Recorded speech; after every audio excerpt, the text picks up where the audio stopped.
오늘은 경남대성학원의 그 원장님이신 강홍길 원장님하고 수학에 대해서 어떤 어려움이 있는지, 원장님의 경험담, 각종 노하우 짧게 알려드린 시간을 갖도록 하겠습니다.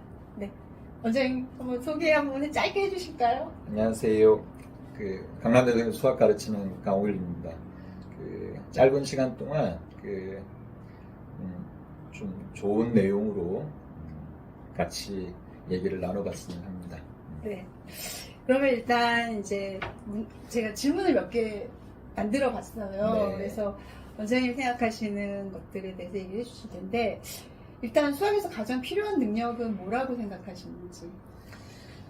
요즘 친구들이 가장 문제라고 생각하는 거는 수학을 좀 가볍게 보는 것 같아요. 수학은 기본적으로 어렵습니다. 아시겠지만 어렵죠. 그러니까 쉽게 하려고 하다 보니까 네. 문제인데, 수학에 필요한 능력이 많죠. 계산도 잘해야 되고, 그다음에 교과 내용을 정확히 이해도 할 줄 알아야 되고, 그다음에 그를 바탕으로 추론도 좀 잘해야 되고, 그다음에 이제 문제를 해결할 수 있는 능력도 키워야 되고. 이제 그거를 다 망라해서 가장 중요한 거는 좀 사고력이 필요하지 않을까.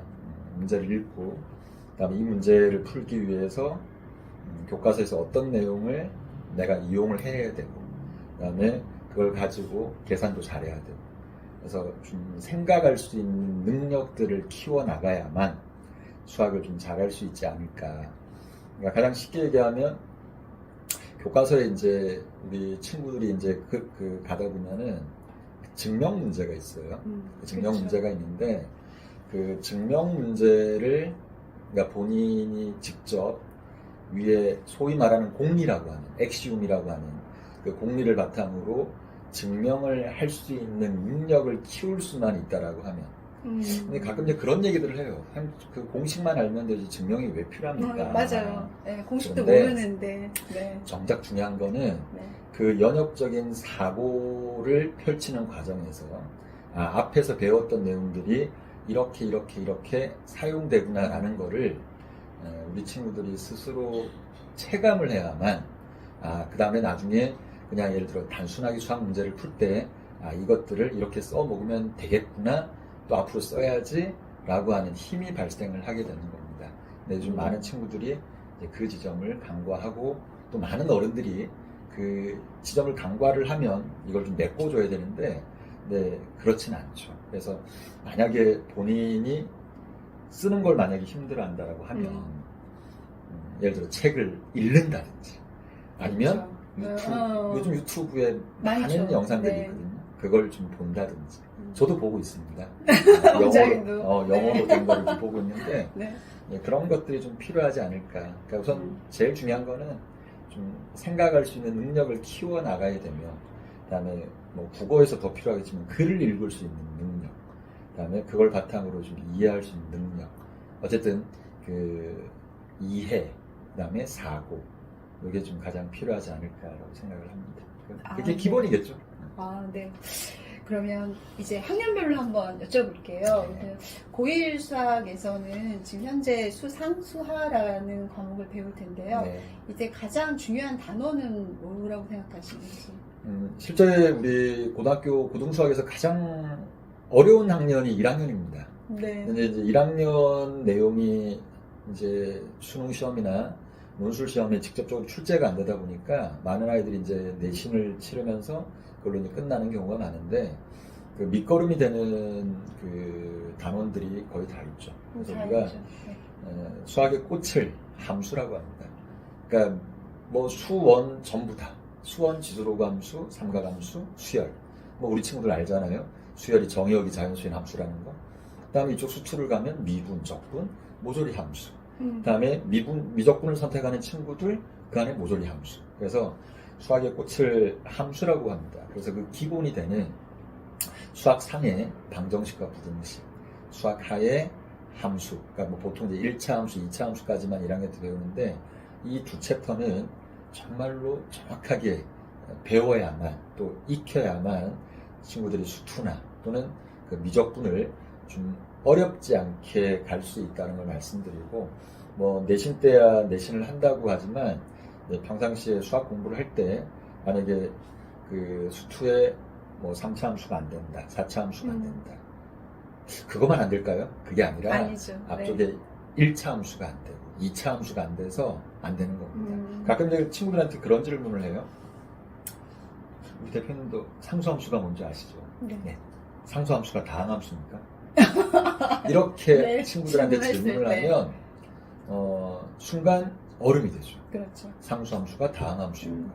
와, 뭐지? 그러니까 이렇게 되면 안 된다는 얘기죠. 그렇죠. 상수함수는 네. 차수가 0인 다항함수입니다. 그래서 그 1학년 때 배우는 내용 중에 직접 연관은 안 되지만 그 밑바탕이 되는 단어들이기 때문에 방정식과 부등식, 그 다음에 수하의 그 함수의 그래프, 요 두 챕터는 정말로 잘해줘야 된다라고 생각을 합니다. 네. 그럼 고2 과정에서는 수원수투가 있잖아요. 여기에서 또 가장 힘들어하는 것이 있는데 뭐라고 생각하시는지. 보통 뭐 다 힘들어하죠. 네, 저도 다 힘들어하죠. 그런데 네. 예전에 제가 EBS 강의도 하고 인강할 때 이제 모 업체에서 전국의 수험생들을 대상으로 가장 그 학생들한테 가장 어려운 챕터가 뭐냐라고 물어본 적이 있어요. 단연 압도적으로 1등인 챕터는 미분도 아니고 적분도 아닙니다. 바로 수원에 있는 삼각함수. 삼각함수. 그 삼각함수를 지금 현재 우리 수험생들하고 또는 뭐 예를 들어 재수생들하고 수업을 해봐도 가장 힘들어하죠. 삼각함수의 뜻과 성질, 삼각함수 그래프, 또 우리 아이들이 너무나도 싫어하는 도형 여기 섞여 있다 보니까 가장 힘들어하는데 방금 이제 고1에서 뭐가 제일 중요한가를 했지만 실제 왜 그럼 삼각함수를 왜 힘들어할까? 이게 중3 때 놀아서 그래요.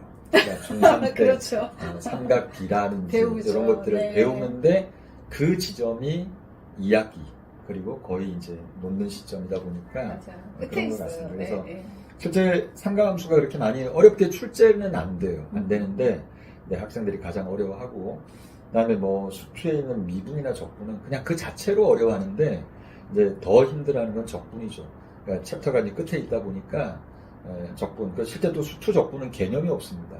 그러다 보니까 뭘 하고 있는지에 대해서 모른 채 가고 있는데 물론 이제 그 지점은 이제 뭐 선생님이나 책에 도움을 좀 빌려야 되겠지만 그래서 대표적으로는 수원의 삼각함수, 그다음에 수투의 적분 이 두 개를 가장 힘들어하는데 근데 힘들어해서만은 안 되고 그걸 잘 해야만 이제 바로 또 이제 질문이 이제 연이어질 것 같은데 만약에 미적분을 선택하는 친구들은 미적분을 수월하게 갈 수 있다라는 점을 제가 말씀드립니다. 그렇죠.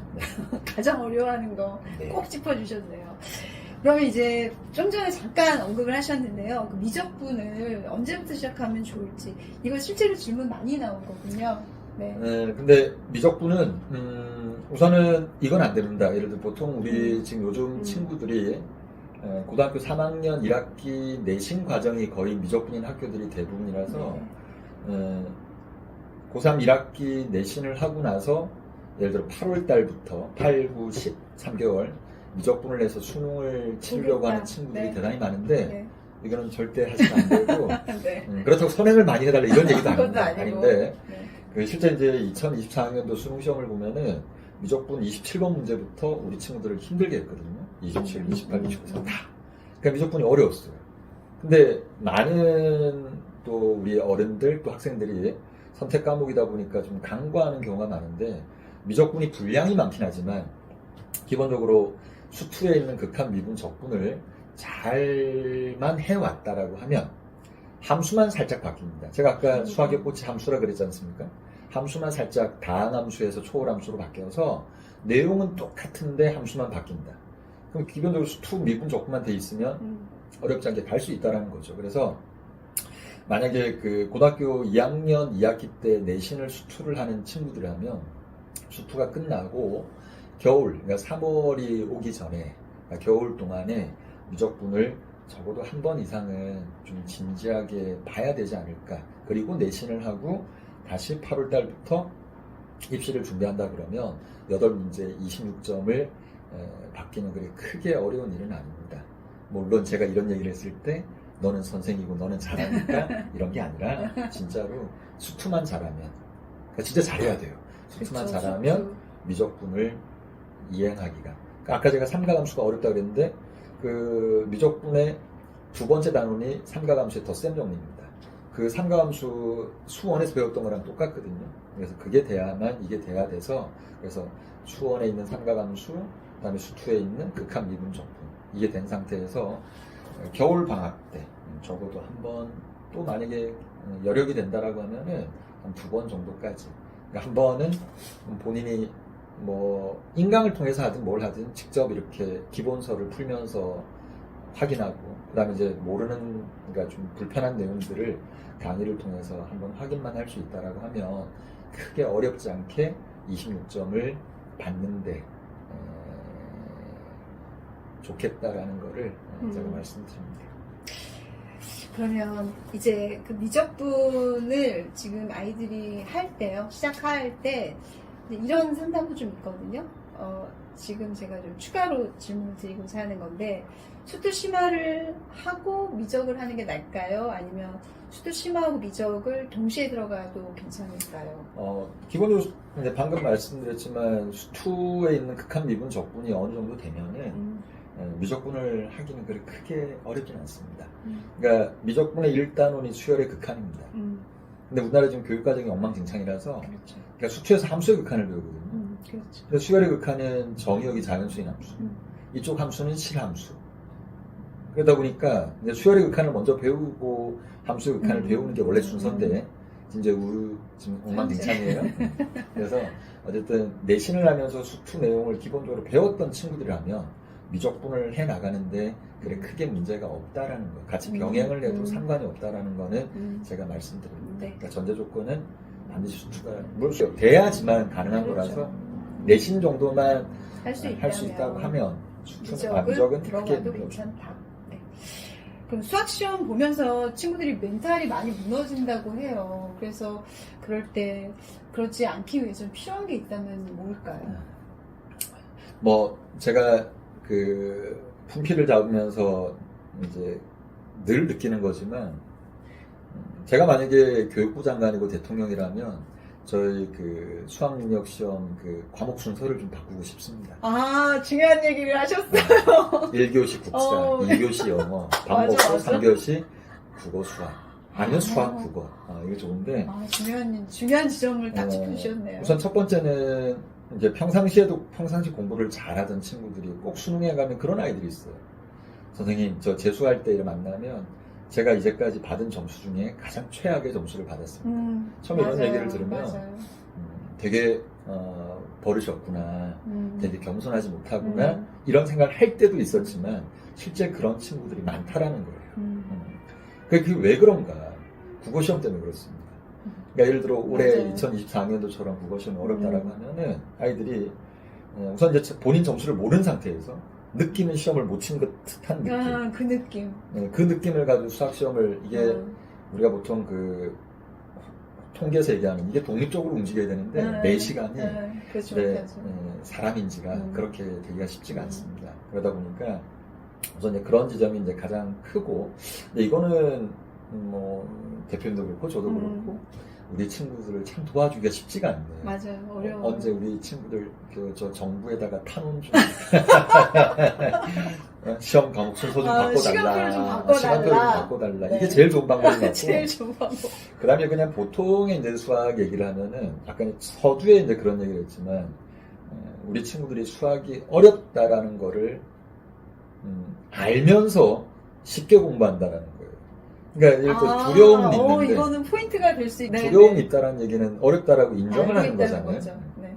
근데 또 어렵게 수업을 예를 들어 해야 될 내용이 어려운데 그렇게 수업을 해나가면 어렵다라고 하죠.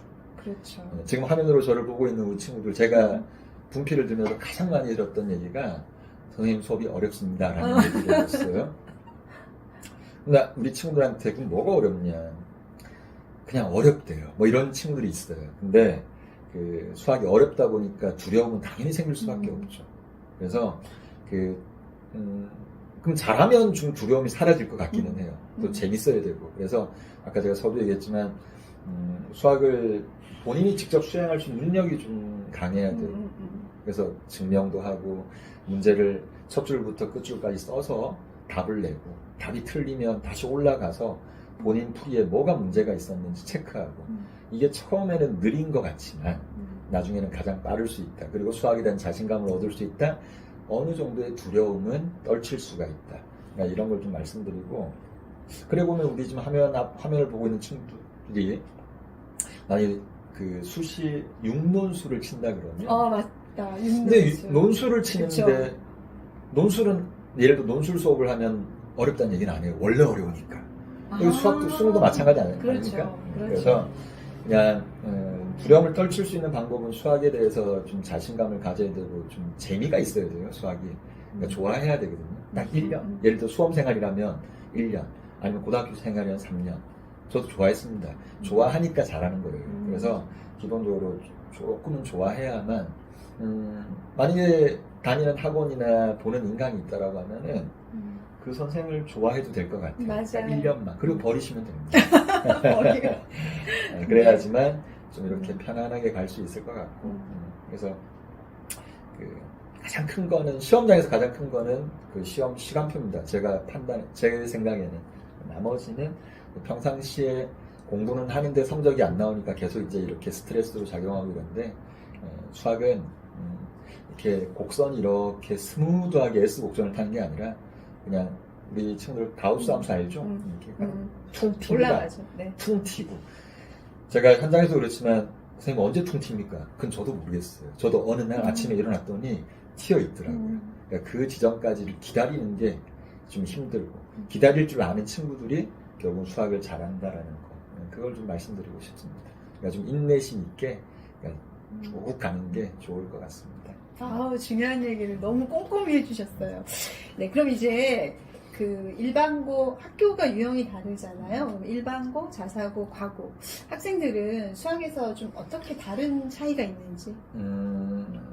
가장 극명한 차이는 특히 이제 뭐 그냥 그 과고 영재고랑 그냥 나머지 이렇게 두 부류로만 그냥 말씀드리면 그냥 제가 경험한 거 그 과고 영재고 친구들은 기본적으로 학교 생활 자체가 그 토론 수업, 그다음에 네. 서술형 수업, 그다음에 그런 시험으로 점철돼 있습니다. 그러다 보니까 아이들이 처음엔 똑같은 친구들이 한 친구가 예를 들어 서울 영재고를 가고 한 친구가 보통 이제 일반 고등학교 갔을 때 3년 뒤에 만났을 때 그 두 친구의 차이는 엄청나거든요. 실력적으로도. 이제 그게 이제 습관인 거고 이제 수학을 늘 그렇게 하다 보니까 또 과학을 그래 늘 하다 보니까 당장 예를 들어 시험 침에 있어서 서론 문제를 제한된 시간 100분 안에 푸는 게 버거울 수 있지만 그 친구들이 제가 이제 힘을 좀 이렇게 빼주고 이러면 훨씬 더 빠르거든요. 그리고 나머지 친구들은 1학년 때부터 3년 내내 객관식과 단답형으로 점철돼 있는 친구들. 그렇죠. 그래서 가장 큰 차이는 아까 제가 제일 처음에 그 대표님 질문했던 수학에서 가장 중요한 게 뭔가 사고력, 생각할 수 있는 능력 이거라 그랬는데 그게 가장 차이가 납니다. 그러니까 이쪽 집단은 늘 왜라는 질문을 하고 그다음에 이쪽 부류들의 많은 친구들은 이렇게 뭐 소위 뭐라 그럴까요? 떠먹여 준다, 뭐 그냥 공식을 가르쳐 준다. 중간 과정은 생략한지 이 차이인 것 같아요. 근데 이 차이가 나중에는 크게 돌아옵니다. 부메랑이 돼서. 그래서 저는 이제 우리 친구들이 다 그렇게 했으면 좋겠는데 그냥 과고 영재고 친구들이 공부하는 것처럼 방금 이제 제가 6논술 얘기를 했지만 수시 논술 문제를 친구들 한번 풀어보세요. 각 학교 홈페이지가 있으니까 그걸 풀다 보면은 일주일에 뭐 한 세트라도 풀다 보면은 사고 능력이 또 문제 해결 능력이 천천히 향상되는 거를 본인 스스로 느낄 수가 있습니다. 바로 그 두 집단의 차이는 바로 그런 거예요. 아주 미세한 차이가 나중에는 크게 이렇게 나타나는 그렇죠. 것 같습니다. 그럼 지금까지 제자분들이 많으실 텐데 가장 기억에 남는 학생이 있다면? 예전에 이제 그 서울 희몽고등학교를 나온 남학생인데 보통은 우리 친구들도 아시겠 여기 화면 앞에 있는 친구들 많이 학원에 설명회를 한다 그러면 본인들이 안 가잖아요, 그죠? 엄마가 가죠. 어머니들이 가시죠. 근데 그때 그 친구는 그 어머니한테 부모님 카드를 받아서 본인이 필요한 수업을 본인이 결제를 하고 본인이 듣고 그리고 그 친구가 저한테 마지막으로 했던 말이 제가 늘 친구들 만나면 선생님한테 다 배우고 나면은 나가라. 너희들이 원한 바를 다 이뤘으면 나가라라고 얘기를 합니다. 근데 그 친구가 저한테 선생님 수능 딱 2달 남겨놓은 시점에서 이제 저 나가서 마무리하고 대학 가겠습니다. 그러니까 시험을 치르겠습니다 했어요. 그러니까 멋지다. 그 친구는 네. 어머니가 무슨 과목을 선택해 준 게 아니라 본인이 필요한 수업을 본인이 결제를 하고 물론 이제 부모님 카드긴 하죠. 그리고 예를 들어 딱 듣고 본인이 필요한 것까지만 듣고 그 다음에 이렇게 나간 친구가 있어요. 그 친구가 원래는 뭐 연대의대나 서울의대를 가고 싶어 원대 가려고 이과했지만 그 당시에 네. 결국은 그 친구가 간 과가 서울대 경영학과입니다. 마지막에 정시에 어머, 수학을 완벽하게 수학도 마스터를 하고 잘하고 그리고 이제 경영학과로 의대가 아니었나 보죠. 본인이 하고 싶은 게 그 친구가 아직도 가장 많이 생각이 납니다. 물론 뭐 서울의대를 가고 연대대를 가고 우수자들 뭐 많지만 네. 그렇게 본인 스스로 이게 공부를 그냥 체크를 해 나가면서 공부를 할 수 있는 친구들이 그리 많지는 않은 것 같은데 가장 좀 생각이 많이 나는 제자죠. 근데 이 질문에 대한 원장님 답은 굉장히 지금 의외였어요. 왜냐면 원장님 제자분들 중에 의대 출신들이 되게 많은데 합격생이 많거든요. 근데 의외로 경영학과를 합격한 친구 얘기를 하셔가지고 저는 지금 깜짝 놀랐어요. 그러니까 저도 깜짝 놀랐습니다. 네네. 주도적인 면이 굉장히 인상에 남으셨다는 말씀인 것 같습니다. 네, 그러면 이제 학생들이 고난도 문항 풀 때 가장 필요한 게 뭘까요? 너무 힘들어하잖아요. 근데 뭐 수학이 쉬운 문항이 어디 있습니까? 뭐 1페이지에 있는 2문제 2점짜리 빼고는 네. 이제 오늘 뭐 지금 했던 얘기들을 뭐 그냥 종합하는 거나 다를 바가 없을 것 같은데 네.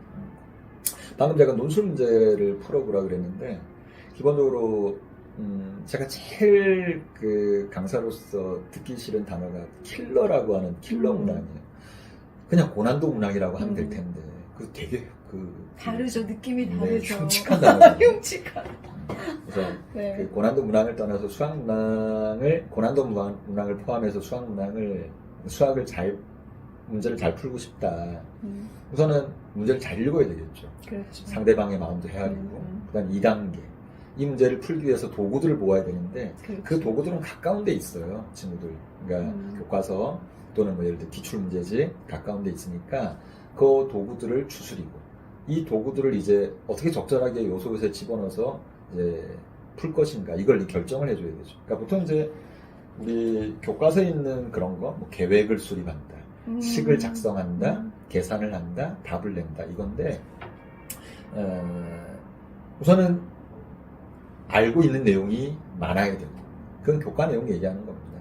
그다음에 글을 바탕으로 이걸 어떻게 요리조리 이렇게 오물려 가지고 풀 것인가 이건 늘 연습을 하셔야 돼요. 그러니까 많은 문제를 그렇죠. 풀어야 되는 거거든요. 근데 그냥 단순하게 많은 문제를 풀어서 되는 건 아니고 좀 좋은 문제들 그 좋은 문제들이라고 하면 이제 보통 기출 문제죠.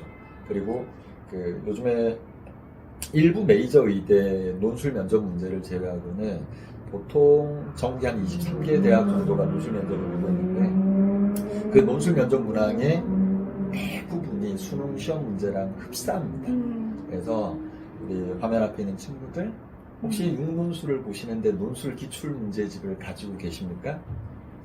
있다고 하셔야 될 것 같아요. 근데 이래 물어보면은 네. 거의 없습니다. 없어요. 수능 네. 기출 문제집은 다 가지고 있는데 네. 논술 기출 문제집이 없죠. 없죠. 그래서 뭐 논술 기출 문제 사라 이런 게 아니라 그 논술 면접을 시행하는 대학을 네이버에 들어가서 검색을 한다. 한 대학을 아무거나 찾아간다. 뭐 예를 들어 단국대를 찾아 들어간다. 논술 기출 문제집이 있는 기출 문제 클릭을 한다. 한 세트를 끄집어낸다. 풀어본다. 그러니까 어렵다. 당연히 어렵겠죠. 논술이니까. 근데 그걸 하다 보면은 자연스럽게 사고가 올라가고 그리고 그 가장 불친절한 대학 이런 얘기를 해도 되지만 서울대, 연대, 고대를 제외하고 서울대, 연대, 고대는 문제만 내고 풀이가 없습니다. 없죠. 그 이외의 모든 대학은 평가 기준과 그다음에 완벽한 해설과 그다음에 실제 한양대 같은 경우는 학생들의 우수 답안과 다 올라와 있습니다. 이걸 보다 보면은 내가 쓴 거랑 그걸 비교해 봐도 되고, 그러니까 이런 과정들을 통해서 이게 조금씩 연습이 되면은 수학 실력은 천천히 올라가다 탕 튄다라는 튄다. 걸 아까 네. 가우스 함수 말씀- 기억하시나요? 말씀드립니다. 제일 중요한 거는 네. 좀 끝까지 풀릴 때까지 풀어야 되겠다. 요즘 아이들이 이제 이 얘기는 좀 반드시 해야 될 것 같은데 이 책이 문제집이랑 해설지가 분권이 되잖아요. 그렇죠. 많은 아이들은 왼쪽이 문제집, 오른쪽이 해설지 같이 넘어가요. 그러니까 이러면 안 될 것 같아요. 해설은 아. 웬만하면 좀 보지 않는 게 좋고 그 빠른 정답만 오려가지고 책에 끼우고 해설지는 사물함이나 책상에 집어넣어놨다가 정말로 진짜 모르겠다 싶으면 그때 해설을 좀 보는 게 필요하지 않을까라는 생각이 듭니다. 요즘 친구들이 짧은 시간에 안 풀리면 그냥 금방 포기하는 친구들이 많아요. 근데 그렇게 돼서는 수학을 결코 잘할 수가 없습니다. 이건 분명한 진리입니다. 진리니까 고난도 문항을 잘 풀고 싶다? 평상시에 문제를 풀 때 해설의 도움을 빌리지 않고 끝까지 풀릴 때까지 풀어본다. 이렇게 얘기하면 선생님 언제까지? 다시 한번 얘기하지만 풀릴 때까지. 절대 안 풀리면 그때는 네. 해설지의 첫 줄을 읽습니다. 그리고 다시 해설지를 집어넣습니다. 보통 연역적인 사고가 안 되다 보면 그 첫 줄을 어떻게 쓸지 몰라서 이제 그렇죠. 하얀 백지에다 뭘 적어 나가야 되는데 첫 줄에 뭘 적을지 몰라서 그러니까 그것만 살짝 읽는다 다시 해설지 집어넣는다 뭐 이렇게 해서 웬만하면 해설을 최소한 볼 수 있도록 우리 친구들이 해주신다라고 하면 고난도 문항을 포함해서 수학 문제들을 좀 잘 풀지 않을까. 그리고 결국 나중에 뭐 예를 들어 논술 면접을 간다라고 하면 거기까지도 좋지 않을까라는 생각을 해요. 논술 얘기까지 정리를 해주셔가지고. 뭐 수능이나 논술이 다른 것 같지는 않거든요. 맞아요. 수학이. 네. 수학이 다 똑같습니다. 네.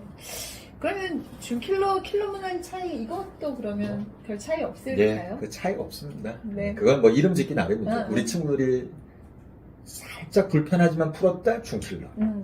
못 풀었다 킬러. 뭐 그런 거 아니겠습니까? 네, 그래서 우리 그러니까 공부를 하는 우리 친구들 입장에서는 네. 그런 걸 구분 지을 필요는 없을 것 같습니다. 맞는 말이죠. 제가 맞는 전곡을 말이죠. 찔렀죠. 네. 여러분들이 못 풀면 킬러.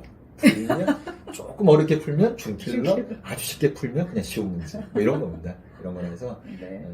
공부하면서는 절대 그런 생각을 하면서 문제를 이렇게 가리면서 공부를 하지 않았으면 하는 바람이고 기출문제집을 다 가지고 계실 텐데 1993년 우리 친구들 태어나셨습니까? 아니겠잖아요. 1993년부터 올해가 2023년입니다. 네. 31년 동안 그 기출문제를 다 풀 수만 있다라고 하면 제가 보증하겠습니다. 수학 92점 이상은 반드시 받습니다. 1993년부터 2023년 31년 동안 문제가 몇 문제일까요? 몇 문제일까요? 수능만 해도. 제가 그죠? 좋아하는 선생님 중에 한 명의 그 대선 마이맥의 한석원 선생이라고 있습니다. 아시죠? 아시죠? 그 선생님도 그렇습니다. 31년 기출문제집을 다 푼다? 너희들은 수학을 잘할 수 있다. 그러지 않겠습니까? 근데 제가 왜 이 얘기를 하는지 아세요, 여러분들? 안 푼다는 거죠. 안 풀죠. 그래서 안 풀죠. 그 수원, 수투, 그다음에 선택 한 과목 기출문제집을 처음에 2점, 3점, 그 다음에 돌아와서 4점, 다시 돌아와서 소위 말하는 뭐 킬러 문항, 고난도 문항 이렇게 해서 여러 번 그러니까 반복을 한다는 게 다시 뭐 외워서 풀다 이런 게 아니라 그 문제를 통해서 내용도 익히고 이럴 수 있다라고 하면 지금 어른들이 구분 짓는 뭐 킬러, 중킬러 이런 거 상관없습니다. 어떤 문제가 주어지든지 간에 우리 친구들이 어렵지 않게 수학을 좀 할 수 있다라는 거 제가 말씀드립니다. 네. 그럼 이제 마지막으로 그 사설 모의고사하고 평가원 기출 문제를 다룰 때 아이들이 서로 다르다라고 얘기할 때가 많거든요. 근데 차이가 있다면 뭘까요? 그건 아이들의 느낌의 문제인 것 같습니다. 네. 평가원에서 2025학년도 대학 수학능력 시험 6월 모의평가 문제지 이러면 좀 있어 보이지 않습니까? 근데 제가 대성학원에 있지만 예를 들어 대성학원에서 만든 게 더 풀이면 모의고사인데 더 풀이면 모의고사 좀 없어 보이나 봐요. 근데 생각의 차이인 것 같습니다. 그러니까 제가 이제 방금 기출문제를 다 풀면 수학을 잘할 수 있다고 네. 했지만 그냥 제 예를 들면 수업 시간에 좀 약간 난이도가 있고 계산량이 조금 상당한 실제 올해 제가 수업할 때 미적분 대비를 위해서 그런 수업을 했는데 주면은 이 방송에서 욕을 해도 될란지 모르겠지만 네. 주면 아이들이 욕을 하죠. 너무 어려워, 계산이 더러워, 잘 안 그렇죠, 떨어져. 그렇죠. 근데 만약에 이게 시험에 나와요, 이번처럼, 그러면 오, 상큼해. 다 결과론적인 얘기죠.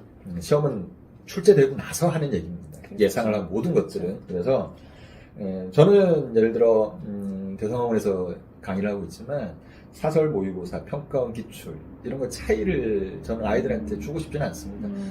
어떤 문제를 줘도 그냥 풀면 되지 않습니까? 풀면 되죠. 그걸 구분짓고 공부하는 것도 그렇고 그걸 구분지어서 가르치는 것도 그렇고 안 맞지 않습니까, 대표님? 그렇죠. 그래서 그렇죠.